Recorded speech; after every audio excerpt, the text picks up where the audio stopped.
ترمذی شریف جلد اول میں ایک حدیث شریف ارشاد ہے کہ جس طرح دودھ کا تھنوں میں لوٹ جانا ممکن نہیں، اسی طرح اللہ کے خوف سے رونے والی آنکھوں کا جہنم میں جانا ممکن نہیں۔ میرے دوستو، آج ہندوستان کے جو حالات ہیں وہ ہم سب جانتے ہیں۔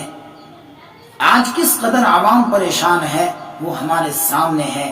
ہمیں کثرت سے دعا کرنی چاہیے کہ رمضان کا مہینہ چل رہا ہے، اللہ ہماری دعاؤں کو ضرور ضرور قبول فرمائے گا۔ رمضان کا ایک ایک لمحہ قیمتی ہے اور ہم اللہ سے دعا کریں گے، اللہ ہماری دعا کو قبول فرمائے گا۔ خاص کر افطار سے قبل ایک سفید چیک بک دیا جاتا ہے کہ میرے بندو، تم اس میں جتنا چاہو بھر لو، جتنا چاہو اس میں ڈال لو، اللہ تعالیٰ تمہاری ہر جائز تمناؤں کو پورا کرے گا۔ تو ہمیں چاہیے کہ ہم اللہ سے خوب دعا کریں، اے اللہ ہم سب سے اس وبا کو دور فرما اور اس وبا سے ہم سب کی حفاظت فرما۔